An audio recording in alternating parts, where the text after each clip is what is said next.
Hi, this is Missy. And this is Elizabeth, and welcome to You Should Meet My Friend. Today we are talking with Sabina Schaub. She is co-owner of Bel Air Blooms Flower Farm in Maryland, and they grow flowers, obviously, from the title, but they also raise wool sheep for fiber production. And I'm going to use some big farming words you're going to have to explain to me. Soil nutrient management using intensive rotational grazing practices. I learned that her farm is completely off the grid, no electric or water. They use solar and use rainwater and practice a lot of very good for the earth farming practices. And what I find really fascinating is that Sabina is an Air Force veteran. And so I want to hear how an Air Force veteran became a farmer, because I guess I've always just been a city girl. So I'm interested in how that happened. And of course, Missy is thrilled to ask lots of questions about living on a farm. She does the same. So welcome to the podcast, Sabina. Thank you. I came back to what I did as a kid Oh, and what I wanted to do when I got out. okay. It just happened a lot sooner than I was expecting, to be honest. I grew up on a tobacco farm in Ohio, Oh, okay. and we had cattle as well. So that sort of, I grew up farming. And so when I returned to farming, it was coming home. What I knew, just a lot different type of farming because that was conventional farming, lots of tillage and big 100-acre farm, lots of feeding hay, no rotational grazing. When I had the chance to come back to farming, it was terrifying and thrilling at the same time. Mhm. I have 10 acres in Upper Marlboro, Maryland. Okay. I was medically retired and I was injured on duty in 2020 and then Sorry to went hear. through a long medical board process and then was finally retired in 2023. And as I was in that process, I spent a lot of time at Walter Reed. And luckily, Walter Reed is here close by to my last duty station. So I was very fortunate to be very close to the best medical professionals that I could have. And in that process, me and my husband, who's an ER nurse and also a veteran, he was a corpsman in the Navy. We were like, what are we going to do? What are we going to do now when you get out? Because this was 10 years premature. Mhm. I spent 10 years flying in combat search and rescue, and it was not expected that something like that would happen. Never expect it. You sign up for it knowing things could happen, but when it does happen, it's still shocking. I was like, I know what I want to do because I know that it's something that I can do. Mhm. I knew it was going to be a challenge to find some sort of employment afterwards, just given the injuries. And so I started some of the therapy and stuff I was doing, like occupational recreational therapy to get my mobility back, get my focus back, like retraining my body to function again. A Sure. lot of it had to do with digging around in the dirt in my backyard and gardening and finding that like happy place. And so as we were going through all of that, we started to seriously talk about getting some land and going into farming because it was, like I said, it was something that seemed like I could maybe go back to. But it's Maryland. It's very expensive here. Like Yeah. crazy expensive. Like 1 acre is will break the bank. Sure. Yeah. And I'll just say this for our dozens and dozens of listeners. Upper Marlboro is considered a suburb of Washington, D.C. So Yeah, it makes sense that land is expensive because you're yeah. surrounded by that big city exurb price. Yeah, I like right now I live in Bowie, so that's where we bought a house when I was first stationed here. And we went through all scenarios. Like if you go to Northern Maryland and you get away from the city, or you go to the Eastern Shore away from the city, you can get more land for a better price, but that means we would have to move. And it'd also take me further away from Walter Reed, which I was depending on a lot. And that was also a reason to not move out of state. Walter Reed has NICO, which is like the best neurology TBI kind of center. And it's hard to find that anywhere else, really, for that sort of thing. So that was one of the non-negotiable things. We need to have access to that. And so also it would be a lot to move.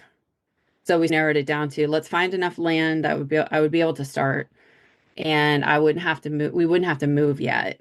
And also I have a 7-year-old too. It would be a lot all at one time. So we found these 10 acres, and Upper Marlboro is in Prince George's County. And it's such a weird county. It's absolutely enormous, but it has like very dense urban areas, and Mm-hmm. it has suburbs, and it has a lot of farmland that you just would not expect. It's just hidden over on the other side of the trees next to 301. It's just like back Yep. there. And then unless you drive back there, you would never know that there's like tons and tons of farmland, lots of old tobacco farms here because Maryland has a long history of growing tobacco, just like Ohio does, which is where I'm originally from. And so once we started looking and digging in, eventually we got super lucky and found this perfect paradise 10 acres that's just absolutely perfect for what I wanted to do. And during that time too, I started working for a couple of flower farmers to see what that kind of farming would be like to get some experience. So found a couple mentors and did some of the work to see if I was like physically able to do it. And that's how I got my start in moving into the farming. So then once I was officially retired out of the military, I started doing that basically full time on the farm. Fabulous. Were sheep always part of the plan as well as flowers? No, at all. At all. I've never even seen a sheep in person up close, really. I've never handled a sheep before. I've handled cattle, and we had some, when I grew up, we would have like seasonal animals like emus one year and goats and hogs and just like these seasonal animals. But really, sheep I had never ever dealt with before. Mhm. And so what started as flower production turned into uh, how do we solve some problems that I realized some of my colleagues and some of the other farms I was working on, how do we solve some of the problems that they're having? For example, bringing in or spending lots of money on fertilizer or bringing in compost and then not realizing that sometimes the compost doesn't get hot enough and it brings in diseases or it brings in different pests. And we had a whole issue on one of the farms that I was working on where we didn't even know where the thrips coming from the compost that we brought in, or was it coming from a warm winter? There's just so many variables. And I was like, okay, how can we do this without having to rely on either buying fertilizers or some external sources Mhm. of fertilizing? Animal manure is like historically the thing to fertilize any kind of crop. That's what we've always used. Mhm. And but 10 acres doesn't really support a lot of animals. Yeah. Typically, you're talking about horse manure, cow manure, those sort of things. So Mhm. we were like, okay, sheep. And my dad in Ohio, my dad's neighbor, she has sheep. And so he goes and grabs sheep manure all the time. And he has the most insane tomatoes and basil and all this stuff that's just like record setting basil. And it's because of the sheep manure. And so Yeah. we were like, okay, 10 acres, we can actually do quite a bit with sheep because they don't really take up a lot of space. So we were like, all right, what do we need for sheep? Let me learn all the things about sheep. Like what kind of space, what kind of fencing, what kind of parasite issues, like all, all that kind of stuff. So that's how we ended up with the sheep. And wool sheep was really the best fit because I wouldn't need a lot of them initially to have some sort of revenue coming from the sheep also. Because when you have 10 acres, every square foot needs to produce some money if you're going to live off the farm. Sure. So it was like, I don't want to do meat lambs yet. Maybe I will later, but for right now, I just want to have a set like stock flock, have them produce some sort of product for us Hmm. and keep that small flock for a while. And so I did a lot of research, went to the Maryland Sheep and Wool Festival and talked to some like professional shearers to just see what would be a good breed. Like what kind of thing are people looking for in their wool? And so we ended up on American Cormo sheep. Hmm. So that's most of our flock. We have two merino mixes and they're easy to handle. Their temperament is the right temperament. And so we ended up on those. And then we accidentally also got some alpacas. So a lady in northern Maryland was retiring and she was looking for fiber farms that would be able to take some of her alpacas. She had 40 of them Oh, and wow. all fiber, very well taken care of. She'd been doing this for 40 years. So she was very picky and she reached out to us and asked a little bit about our operation and stuff. And I was like, I'll take a couple. Let's try this. So we ended up with our adorable alpacas as well. Very cool. But yeah, and I don't know, it's just like one thing led to another. Our principle ended up being whatever we put on the farm needs to serve at least two purposes, Mm. period. That has to happen. And everything needs to be related to soil health. So really it ended up being that the flowers are just an excuse for me to dig around in the dirt. Like I like flowers as much as anybody else, but it's really like I like farming, and that just happened to be a really good customer base here in this area because there's money in Washington, D.C.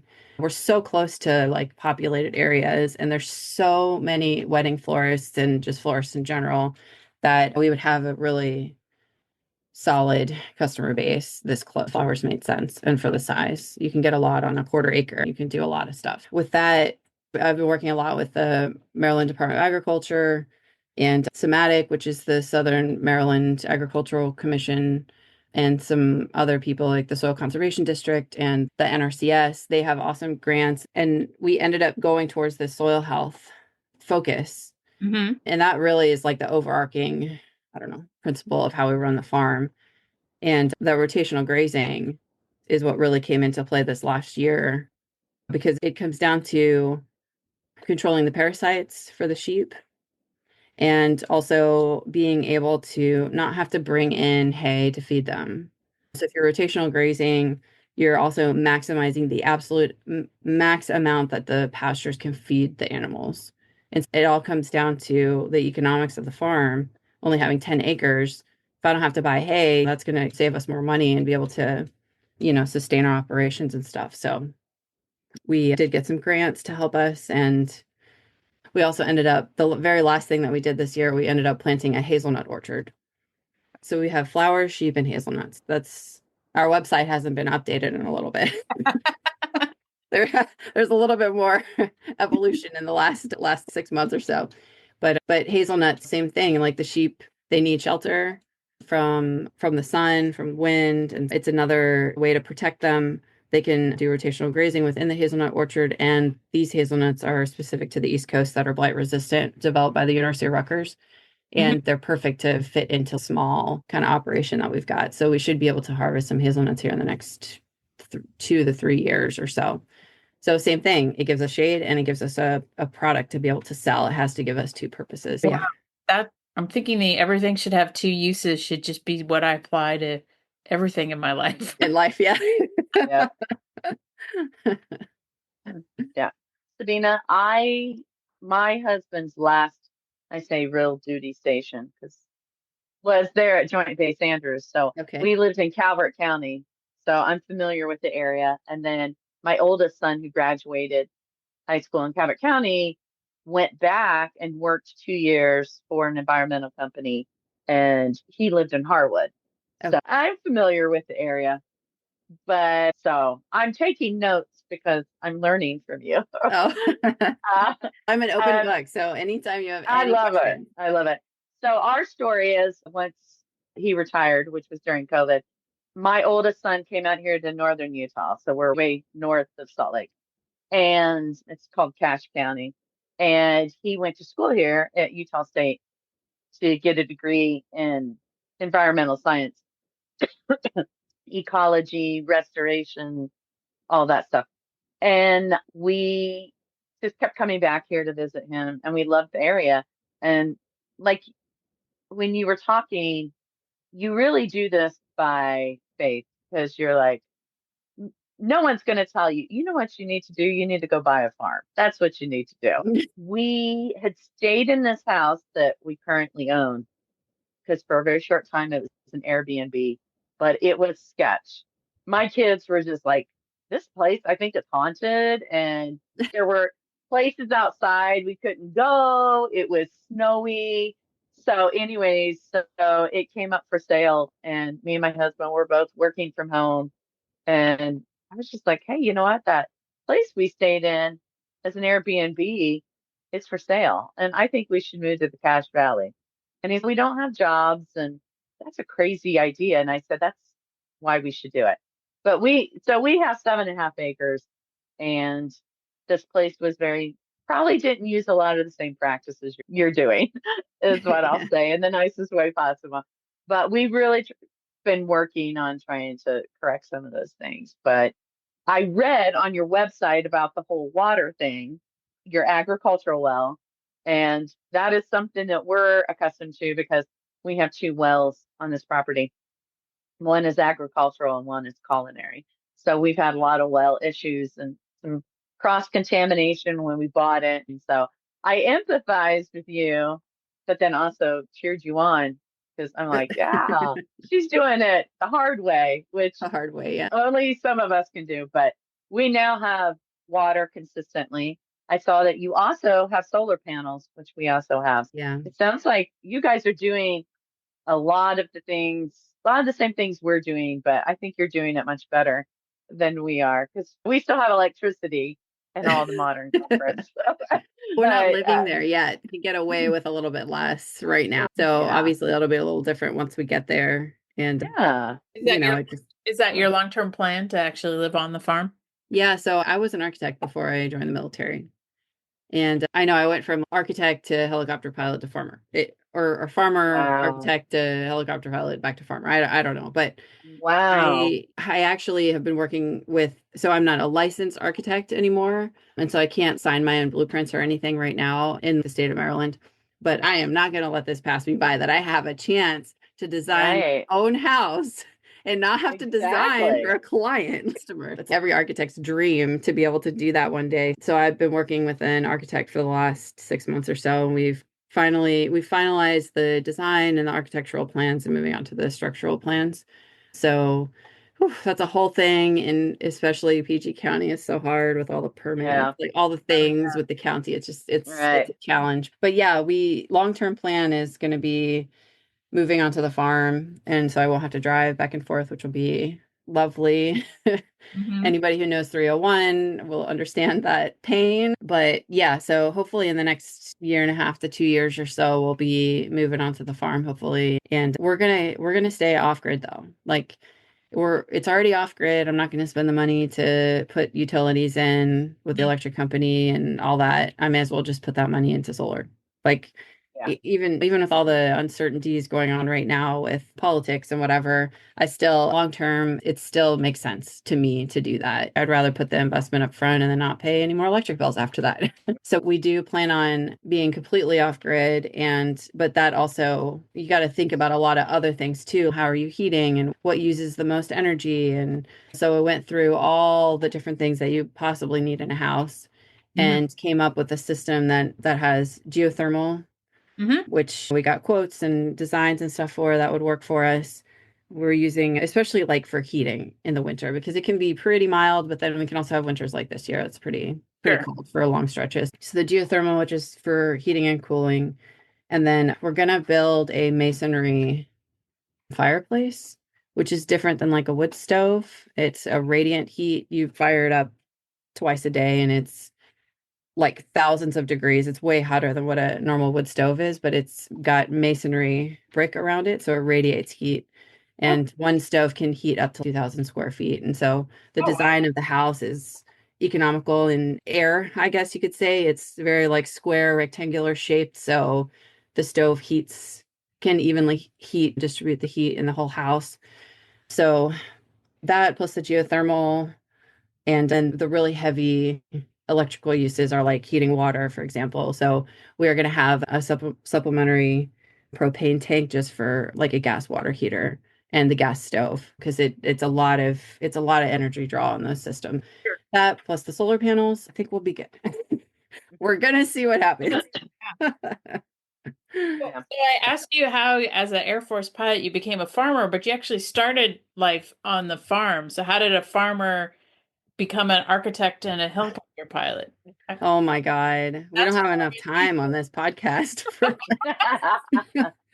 I am ultimately, it comes down to I just can't sit still, which military life was perfect for that because every couple of years you're going somewhere else, you're doing something different. Well, Right. I was like that since before the military. When I was in high school, I met a friend who was an exchange student from Chile. And I went to go visit him in Chile. I absolutely fell in love with it. And I was like, I'm going to move here. And so I dropped out of high school. I finished high school a couple of years early. I moved there, was accepted into the architecture program, taught myself Spanish in 6 months, and started school there. Wow. So that was like the beginning of I'm free, I could do what I want to do. I arrived there in 2005 and it was a 5-year program. 2006 through 2010 I was in school and it was a small in Talca, Chile is where it was, and it's a small city, farm city really. It's very small, but they have a really amazing architecture program. And I was the only foreigner. Nobody spoke. There was no foreigners. I was the only foreigner there. And then there was the earthquake in 2010. I don't know if you remember that. It was right before Haiti happened, so there wasn't a lot of coverage on that afterwards. But yeah, that demolished everything. Everything was gone. The school, the house I was like everything. The whole 90% of the city was gone after that. And I Oh was in my fourth gosh. year.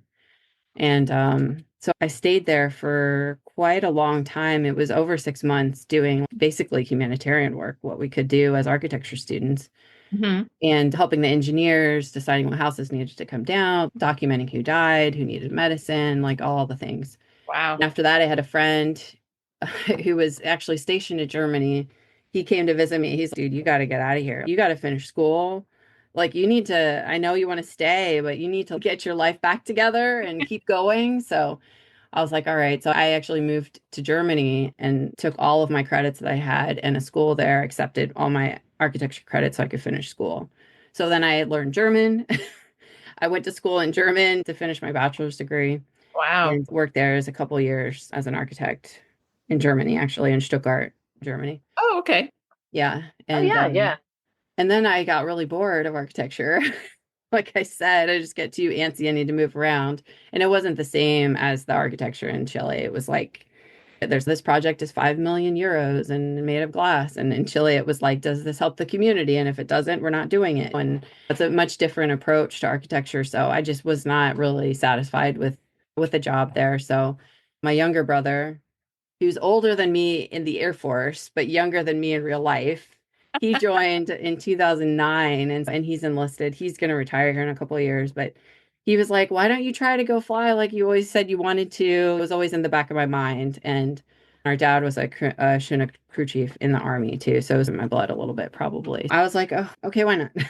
Let's try it." And so I quit my job, moved back to the States, and applied to OTS. So ended up getting in and went through pilot training and all the things and ended up with helicopters. I don't know. I don't even know how to, it's just so many lives. I look back and it just feels like I've lived so many different lives, but they've all helped me in this moment right now. All those experiences and all those lessons have helped me through the hardest part of my life, which was the injury and having to get out. And really, I always felt like I could, even the earthquake or all those things, I always had confidence that I could get through it and Sure. figure out a way through it. But that was like the roadblock. I mean, that was like, I have no idea what I'm doing now at this point. So even just like basic functions of like just thinking clearly and balance and concentration and just like all the things, it stopped everything that I felt like I had control over or what I was doing. But all of those experiences I think helped me get to like right now where I'm farming and doing, I think, fairly successful so far and on the right path and recovering well and all of that. So yeah, that's how I ended up here. That's great. I don't know. I think humans are more interesting when they have more than one lifetimes, if that makes sense. I wish I had more lifetimes. I feel like I'd go back and try something else from the very beginning. Like I'm coming up on 11 years since I retired from the Air Force, which seems impossible because I believe I'm still about 28 years old, or at least I am in my brain. But the time just whizzes by. That was fun and cool what I did then, but I'm excited about what I'm doing now. And it doesn't have to be the same thing, it can be very different, but it all adds to your capability, I think. Definitely. Yeah, and I think a lot of people get scared to try something that's way off the wall. And you might not think that one thing you did will help in the next thing. You know, like, what does architecture have to do with farming or even flying? What does architecture have to do with flying? There was a lot of things that I learned in architecture school that helped me a lot during pilot training, even to just recognizing ground points from the air or being able to communicate with people. Or there's just so many things that you would not ever imagine would translate, but they do. It all adds up.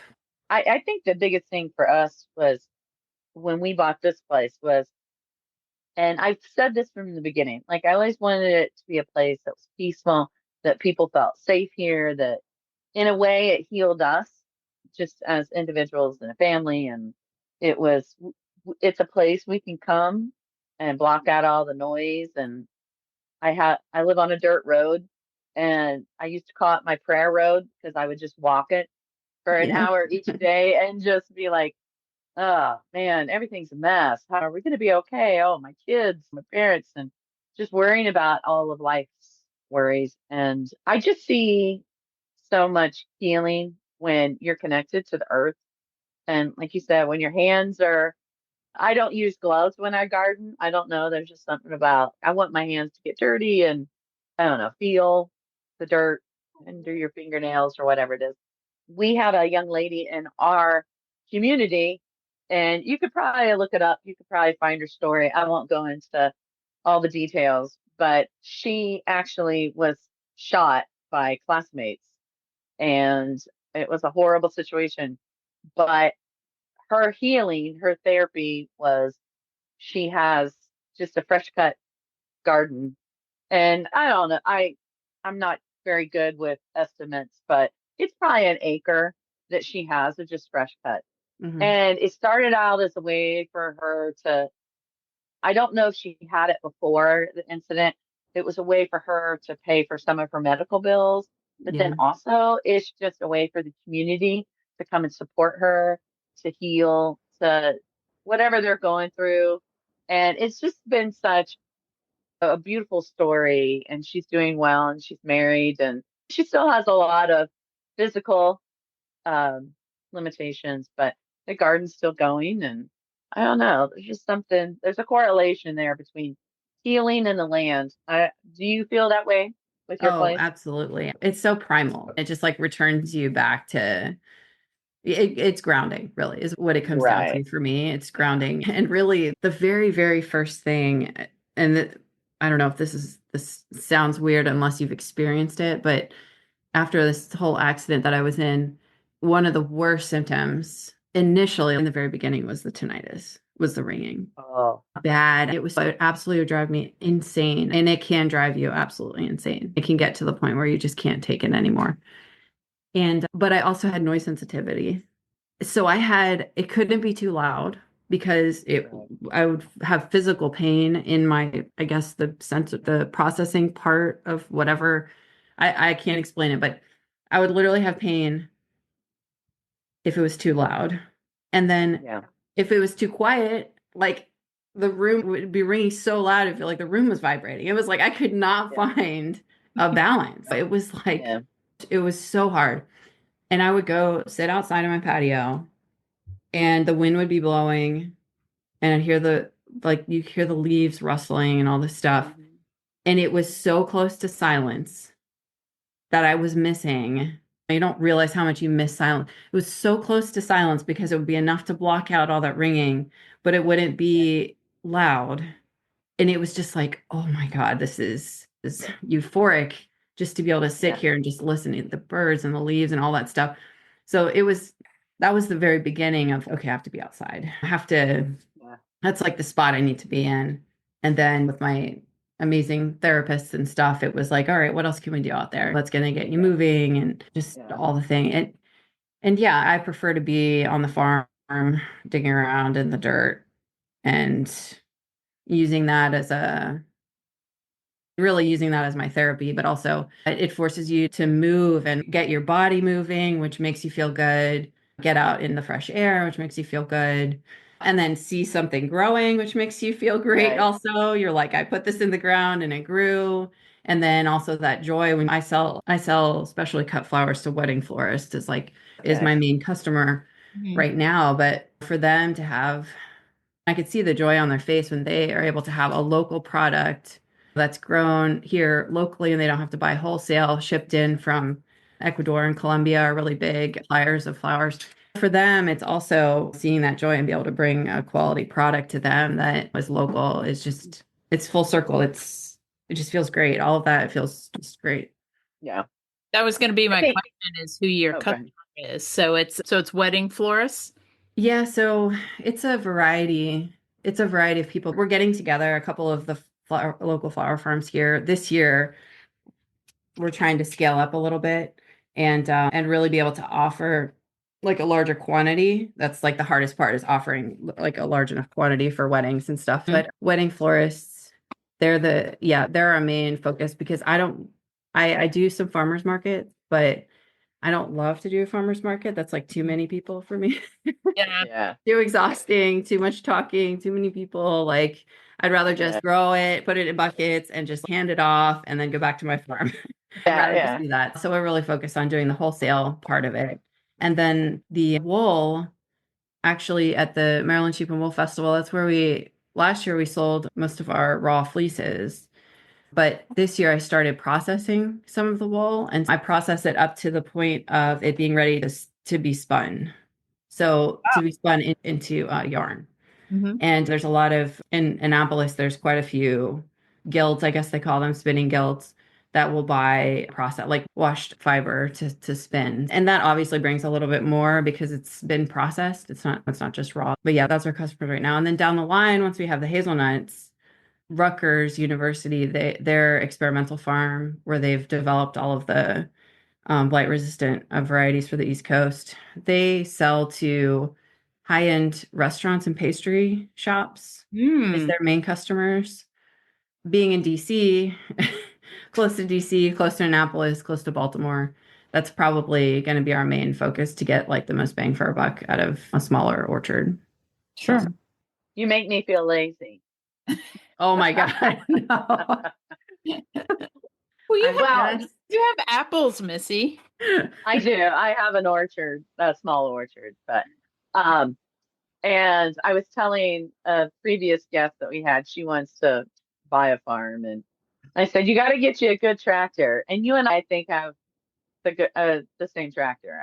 Oh, really? A According to Massey your pictures, Ferguson? Yeah. yes, yes, Yeah. I and know that was that the and first thing. me too. And I told her, I said, yeah, our neighbors one time were like, can we use Chris's tractor? And I was like, it's not Chris's tractor, it's Missy's tractor. So that's my tractor. I know how to use it. I let him use it. And our place, so two things. I work at a funeral home, so I know how many flowers this valley goes through every day from Yeah. a funeral standpoint. When we bought this place, it was very dilapidated. And a guy that I met at a funeral, he was asking me where I lived, and I told him, and he goes, oh, so you're at the dump. And I said, no, the dump is 6 miles to the south of me. And he goes, no, that's what we used to call your place. Oh my God. And I said, well, you need to drive out there because I tore down 9 dilapidated structures. And Yeah. oh, yeah. So then a year later, I saw him again. And he's like, you're the one that lives out there at the dump. And I said, but it's not a dump anymore. And It's he goes, not a I know. dime. He goes, I know. I drove by there. He goes, you guys have done a really good job. So Yeah. all because of that Massey Ferguson tractor. Oh, I know. So, The very first thing, I come from a farming family, but right. it's a little different when you're like, you're the one in charge making the decision, not following somebody else's lead.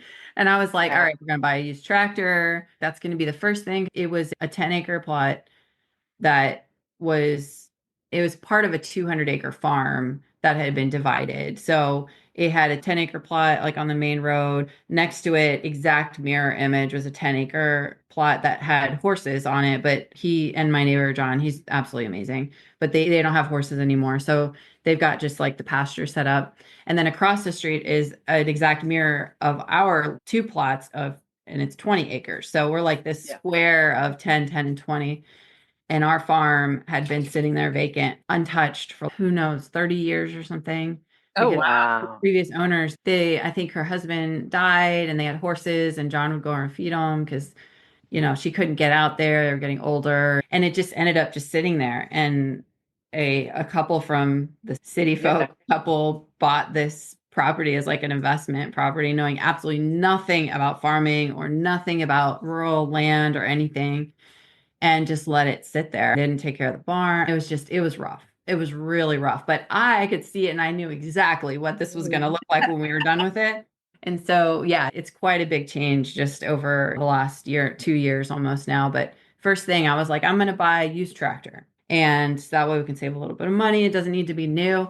And my dad was like, you're going to go buy a new tractor because there is 0% financing on tractors. You need $400 a month to buy a new tractor. You need 8 grand out of pocket right now. And you have no idea if the hydraulics are messed up, how bad they treated it, if they did normal maintenance, like all this stuff. So he convinced me to buy a new tractor, and I'm like, thank God, because it is like the best thing that we've gotten, and we've used it so much. And that was the other thing I was going to say was I really like equipment. Like I flew helicopters. That's like the thing that I missed so much is operating machinery. Like, what Right. I did every day and would understand like how does a helicopter work, all the maintenance that it needs. And I just learn all that stuff. And I missed that so much while I was like doing the medboard process. And oh my God, when I got on that tractor, it was just like, oh yes, this is my spot. This is what I like. I've used Yeah. like excavators, we're getting a no-till drill, like flail mowers, and worked on the tractor, just like all the things that I missed. It just it replaces that just a little bit. And my husband's, I can see you when you're driving, you're like so proud of this tractor. And I'm like, you don't know, you don't understand. This is my spot. This is where I need to be. So yeah, my husband doesn't drive the tractor really. It's just me. It's all mine. Should we jump into our questions that we ask everyone? I don't know if you had a chance to look at them, but if not, that's okay because I'm a fly off the cuff kind of gal. Okay. We'll start off with the first one, and Elizabeth and I will take turns. What would be the title of the book about your life? It would be a fascinating book, let me tell you. I've Yeah. had You a should lot of write it. people, I've had a lot of people tell me you need to get some of this information, some of these stories down before you forget them all because they're pretty cool. But when? I'm busy on the Right. farm. But like when? I think probably like what we talked about, something like architect, pilot, farmer, because it's just normally see those things together. And yeah, it'd probably be something like that. Yeah.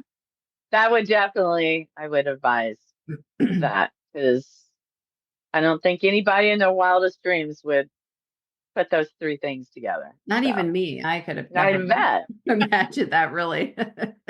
I know. Me and my husband are from Indiana, and once in a while I'll say, did you ever think that we would live on a hobby farm in northern Utah and you would be doing that? He works at a steel manufacturer and I work at a funeral home and all these things like, and I try to tell my kids that you can have the best laid plans and know what you want to do or whatever, but it never works out the way you plan. And that's the beauty in life is It that, really is. Yeah. It Mhm. yeah. really So, is. And yeah. like I said, my son is 7, and I hope that he takes that away from just seeing all the stuff we've been through. It's like not only do things feel like the end of the world sometimes, Yes. it's Yes. not. And no matter what it is. And also that you may start down a path, but who knows where that path is really going to lead. And if you try to stick and box yourself into that same path the Yeah. whole time, you could be missing out on what you really should have been doing or what you really were going to enjoy. Exactly. Yep. So, Yeah. yeah. Can you still speak Spanish and German? My German's a little rusty, but Spanish is surprisingly useful in the farming Oh, industry. yes, I bet. for sure.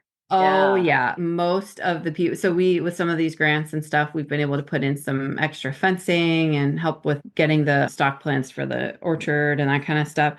Oh, trust me, there have been many people who they could speak English, but their English might be a little rusty or can't get across. And I'm just like, okay, Mm, forget it. And I just speak Spanish to them the rest of the time. Like, right. and I always get the Yeah. shocked look. I'm like a white, it's Right. like this random white girl on her farm. And then I just bust out with a very thick Chilean accent that I can't get rid of. It's Yeah. brought up some very interesting conversations. Oh, So I bet. it's been very useful, actually. Bet. Yeah. I live in a lot, predominantly, a lot of my neighbors and friends and coworkers are LDS Mormon. And that's the beauty in what they do. They go to these missions, on these missions. And my one coworker, he did 2 years in Peru. So he speaks Spanish and he always says, oh, it's not that good. But I'll tell you, when anybody comes in and they have to make funeral arrangements and somebody can speak Spanish to them, it makes all the world's, Oh my they, gosh. they Yeah. know that they're going to get what they're asking for. There's a lot of things that get lost in translation and they just love it when he speaks to them. And yeah. And I just noticed I feel like there's an appreciation when, Oh, yeah. yes, English is the dominant language or whatever, but like when you can speak to somebody in their own language and they're there to help you do whatever project you're doing, it just puts it on a completely different level. And there's like that Yeah. mutual respect, I feel like, of I'm doing this thing for you. And we talk about their families and we end up talking Right. about things that have nothing to do with the farm. We talk about, I don't know, like it's very human, I guess. There's Yeah. like there's a human connection there when you can speak to somebody in their own language. And Yeah. I'm very thankful to be able to speak Yeah. fluent Spanish and be able to communicate with people who come on the farm to help. I'm jealous of that. There are some people that I think are just linguists. And my brother-in-law, he can speak multiple languages. And it shocks people too, because he can speak fluent Portuguese, but he's a tall Dutch guy. And they're like, that doesn't compute. I grew up, I did a little bit of German language in or in middle school. I think they had a Yeah. German language class that I took and it clicked. It was like, okay, I Yeah. know this is definitely my thing. Right. My brother, on the other hand, oh no, like he's not one of those people at all. Like he can't, Yeah. he just can't. And so I actually was in the LEAP program in the Air Force and did Italian. They needed more Italian speakers. So I did like some language stuff in the Air Force also, which was pretty Yeah. cool. So That's cool. Yeah. Elizabeth, can you Oh, speak any languages? no, No. like just little bits here and there. I try Yeah. and be a good tourist and remember my Right. thank yous in the local language, but like just enough to get myself fed and a drink is about all I can in most languages. But I have Yeah. heard that if Spanish learning Italian, it's very similarly structured it language. is. The problem for me is that my brain would just revert back to Spanish because I spoke Spanish for so long, like exclusively Spanish for so many years Hmm. that Yeah. like, and that was my third language technically. It was Spanish was like my third language. So I would like understand everything, and then I would go to speak Italian, and half of it would come out in Spanish, and the other half would come out in Yeah. Italian. And it was so hard for me to break that. Like it just was so hard. And you can Yeah. understand still. I went to Milan for with Leap for a training, a month-long training course, and they just could not break me of that. And they're like, I still understand you, but stop Yeah. speaking Spanish. Wow. I'm still in awe. Our second question is, what's an unpopular opinion you have that you stand by? Oh, there's a lot of those probably. I absolutely will stand by that driving manual in the weather is you have so much more control driving manual in the weather than you do automatic. And I don't care if it's snow or rain or Yep. whatever. My brother Yep. does not think that. I feel like an automatic does better, but I absolutely think that No. it does. I have a Yeah. manual Tacoma and Oh, yeah. I will have that thing until it absolutely stops driving. I will have it forever, but it's a manual and it was very hard to find. They I are. bet. But I do think that you get better control in bad weather with a manual. And Yeah. also, it's like theft protection now. It is. Yes. It is. My daughter has a car that's manual, and she took it to get an oil change, and the mechanic is, "Oh, I see you have millennial theft protection." Yes. It is hilarious. It's also hilarious when like they can't drive it like out of the garage.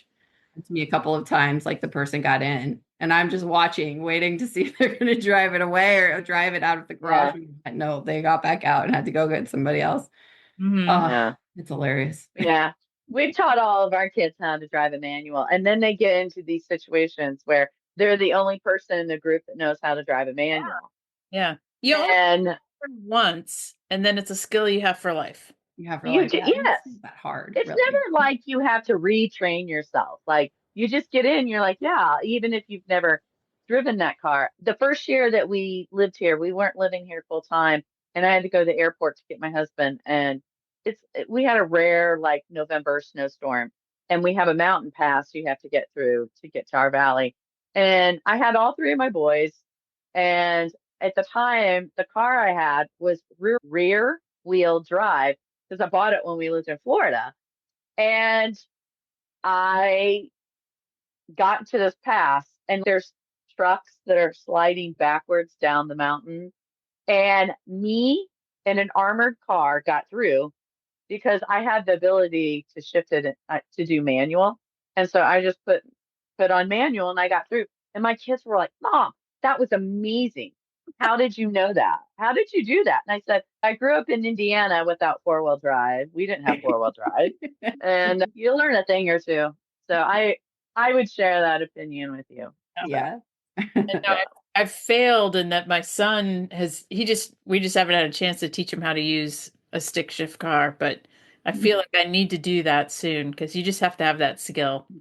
The other Yeah. thing too is it's hard. Sometimes it's hard to even find, unless you have one. It's hard to Yeah. even find a vehicle to teach your kids or whoever, how to Yeah. drive stick. So Yeah. the truck better last at least until until my You're kid's so driving, so I can right. teach. Yeah.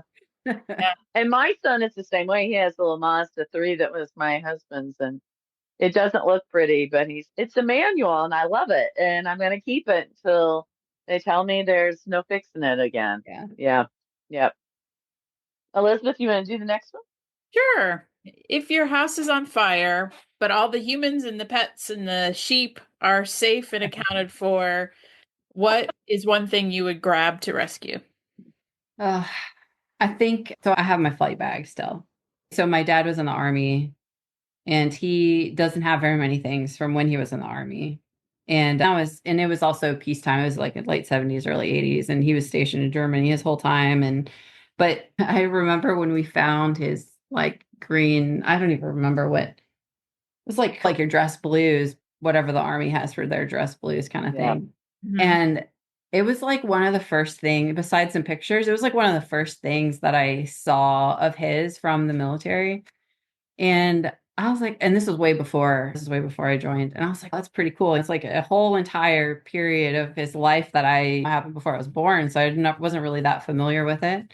He didn't really talk about it that much. He just had a great time. His 8 years in Germany, flying around in Chinooks and stuff. But I guess a little part of me was bitter about having to leave this job that I absolutely loved. And so I stashed everything away into a back closet to not even think about it anymore. Because it's just, when I got out, I wanted to fly like medevac. And there's so many opportunities that I felt like I had lost. And it's just bitter. I felt like so many things got taken away. But I don't know. After being in a better spot now, my son's at that age where he asks questions too. And oh, what's that flight helmet? Yeah, I have my flight helmet and I've got whatever, some things. And I want him to have that, that same kind of feeling that I had, even if it's hard for me to think about that and hard for me to talk about it. And it's still raw. I'd grab my flight bag because I do have my dog tags and my helmet and my knee board, some coins and patches and things like that for him, really for him. Because for me, I have all the memories. But for him, I know that's something that would be important and that I could not replace. But you can't, there's no way to replace that. Everything else is pretty well replaceable, I think, in here. But that'd probably be the one thing. So I was deployed for a year and I got to be a squadron commander while I was deployed. And so I kept those boots. And I don't know why necessarily. And we changed uniforms like 14 times past then. Nobody on active duty now could wear them anyway, but Right. why? I just held on to them. Of all the things to hold on to from my military career, my combat boots for my deployment, I just hold on to for some reason. It's just tucked up in the back of my closet. Yeah.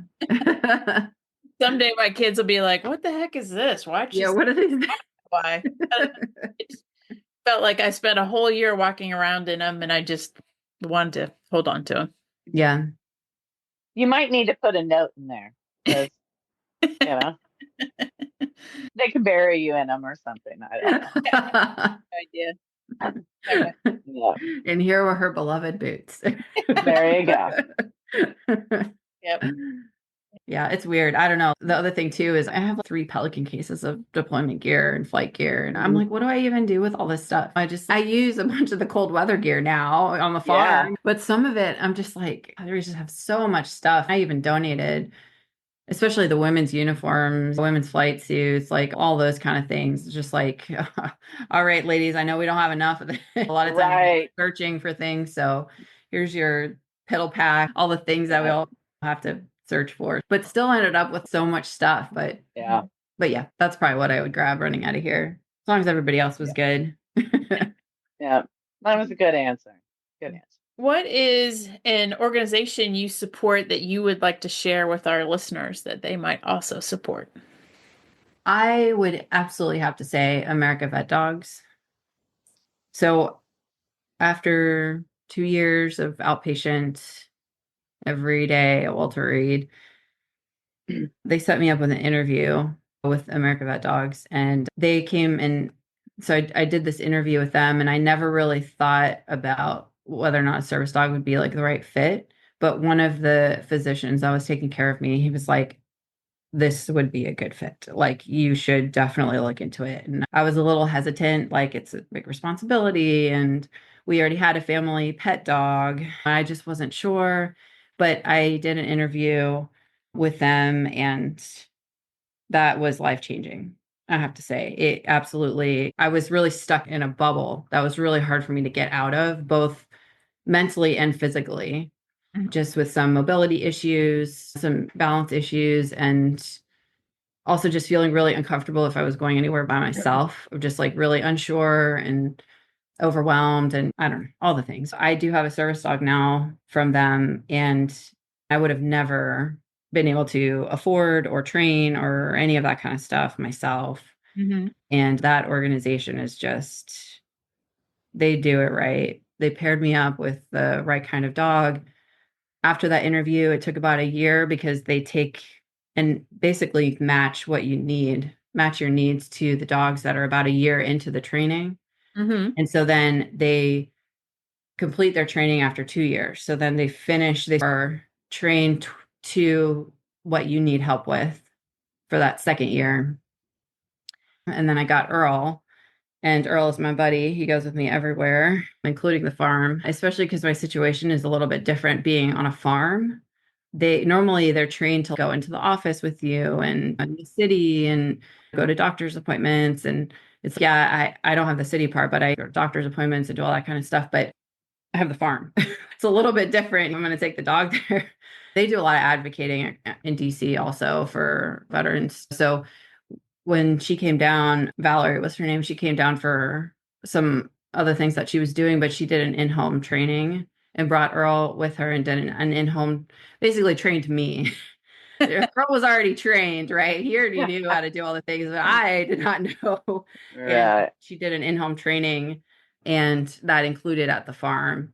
And so we could make sure that he was going to be safe also, because the farm can be dangerous. And then they do a monthly follow-up with you. They do calls every single month, like a Zoom call with people that also got service dogs at the same time as you. And they're just incredible. They're just incredible people. They do so much advocacy work also. And they are at the level of, they also train their dogs for the blind also. So it's like that level of training that they give the dogs. They do in-house breeding. So they get all the type of temperaments and stuff that they're looking for in service dogs. So absolutely changed my life. I'm not exactly sure how I would be right now without Earl. It just made such a big difference and allowed me to get out of this very tiny bubble that I was in for so many years. And that allowed me to go to some of these like training courses I have to do with agriculture and meeting other people and just being able to get myself out of the house. And it's really hard to explain like the difference that it makes in your life when it's a good fit and it's the right type of service dog and stuff. America Vet Dogs, yeah, Very cool. And they're amazing. how does Earl get along with your family, the dog you already had? So Earl is, so he has a vest that he wears when he's on duty. So as soon as that vest goes on, he is not messing around. It is time to work. And so when we get home and I take the vest off, he is a goofy, one brain cell lab, just absolutely the goofiest. best friend to our family dog, Ball. And then when it's time to go to work, I put his vest on and it's time. And it's just like, it's Wow. just snap of the finger. He knows what he needs to do and that's what he does. And so it took a little bit to get to that point, but with that in-house training, Yeah. she was like, there's different ways that people do this, but that's one way you can do it. And it seemed to work right off the bat with him. So Very cool. they share one brain cell is what we say. Because they're so goofy when they're together. So Well, it's great for him too that he knows okay, I'm off duty. I can just lay around and be a right, he's got to Be a decompress regular also. He dog. can't be Yeah. working all the time. yeah. Right. What's the other dog's name? Because we have a policy here on this podcast. We like dogs, so we need to know about your other dog as Okay, well. so in my defense, our other dog's name is Pup, like puppy, Okay. Pup. Uh-huh. Yeah. But it's not that we were lazy in choosing a name. We got him and he was a foster, he was from a Yeah. shelter. And this was, oh my God, what year? That was like 2019 or something. We fostered him for 2 weeks. We weren't sure if we were ready for a dog yet because we had a dog bite incident with my kid when he was younger. So Mhm. Oh we were yeah. like, okay, I think we're over this emotional Yeah. stress that we had with another dog. Let's try it. So we tried it for 2 weeks and he had some really stupid name. I don't even remember what it was, but we didn't really use his name very much. We just said pup, but we didn't want to get too attached to him in case we needed to, in case it wasn't going to work. So Right. we just said pup. And then when we decided we were going to adopt him, we chose Rocco. And he wasn't going to respond to that anymore. No, it was pup. There was no more. There was no other name. It was just going to be pup. Yeah. So that's what it was. It's pup. And our last question is, what friend do you have with an interesting story to share? Meaning, who should we have on the podcast next? Oh man, this is so hard to think about all the people. And a lot of it comes back to somebody asked me that. I always go back to where my life changed when it started to go back up, when it was going down for so long, so many years of Yeah. just trying to just trudge through things. But there was one moment where it started to click. And I think he's still there too. He does recreational therapy at Walter Reed. His name is Harvey Naranjo, and he's a triathlete. I right before the accident, I was training for my first half Ironman.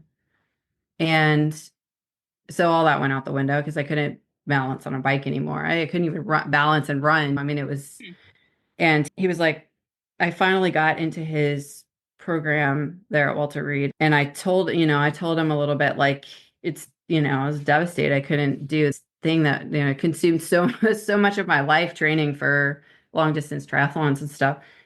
He was like, no, I'll get you back on a bike. I'll get you back on a bike. I do triathlons also. We're gonna get you back doing something, whether it's on a a tricycle bike that has three, or if it's on the ground. I don't care what it is. We're gonna get you back some of that. And I just broke down. It was like the first time that a physician or some sort of that type of person said that to me at Walter Reed or at any of my appointments. We're gonna get back something that you lost in Mm, your life, not just physically get better. It was like, we're gonna get back some of those things that you're grieving yeah. that you've lost. And that was the beginning. I feel like that was the very beginning of, okay, how do we do this and modify it? But let me get some of this back. And he is an absolutely phenomenal person. He works with so many amputees and just getting people back to some sort of normalcy. He's an incredible person. Sounds amazing. This was not included in the questions, but is there anything you can't do? Oh my You don't have God. to you don't have to answer that, but I just feel like if someone said, Sabina, we need you to be an astronaut, you could do it. Or I don't know. That would have been in line with what I was doing in the Air Force almost, Right, right, I really don't think I'm good at any particular thing. I just think I'm curious. Just right. curiosity just keeps driving and driving. My mom used to have this response to me. Like as a kid, I'd be like, oh, this didn't go my way, or that person said no, I couldn't, or this person said that's not possible. Her response was always, you have to work the problem. And so I see in you that you're like, how do I have a farm in the state of Maryland? Let's do the research. Let's take the classes. Let's do this. How do I build a off the grid home? And Right.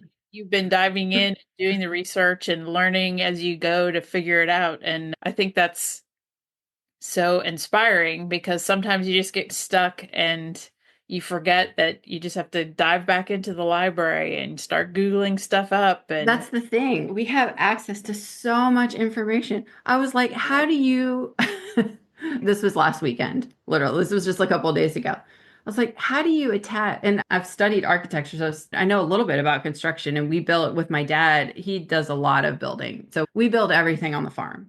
We do almost everything ourselves. I was like, how do I attach that wood sill plate to this concrete blocks that I just laid? Okay, Google it. It's right there. Like all of the Right. information you could possibly want is right there. Like, why wouldn't you just try stuff? It's incredible the amount of, if you just have a very basic understanding of any topic, you could Google and YouTube your way through everything to the point of being dangerous Yep. because you feel like you can do everything. And it's just not being afraid of failing is the other part. Just not having that fear of failing. It's okay, I failed. Okay, well, let's just keep going. Or Yeah. I tell my son he gets upset over something, and I'm just like, how do we fix Yeah. it? Let's just keep going. I, te- I tell my kids all the time, everything is figure outable. It's I figure mean, I outable. didn't, Exactly. yeah, I didn't coin that. I stole it from somebody, but Good one. there's nothing except for death that can't be fixed. Except for So, death. Yeah, that's the only thing that's full stop. But everything else, yep. even like the TBI and all of that stuff, that's why it was so shocking because that was the first time that I really felt like, whoa, this could be it. Like this really, Right. I don't know how to get past this when your body's not doing what it wants to do. And like today, I'm having a pretty good, I would say, brain day because there are Yeah. days where I like have a hard time finding words, like an aphasia kind of thing, and or I tremor, or there's a lot of Yeah. things. But that was, I was like, whoa, this is not, this is not even close to anything I've had to try to overcome. And it feels like a full stop. But even that wasn't. There's still a Right. way to modify and figure out how to overcome. Mhm. Yeah. People like you are the reason we love doing this podcast. So, Oh, thank you. I was like, I don't know. That seems like a lot of talking. But I'm really glad you guys reached out. It's cool. I love what you guys are doing because there's a lot of stories out there. People have so many stories, and it's cool to hear the not famous stories of people. Thank you so very much for your time. I really appreciate it. Like I said, I saw that you were a Air Force vet that had a farm, and I was totally fascinated. So thank you so much for taking the time to meet with us and for giving us a chance to get to know you a little bit. Oh, you're so very welcome. Thank you so much for the invite. Find us at facebook.com/YSMMF podcast and Instagram at YSMMF podcast for episode announcements. Thanks.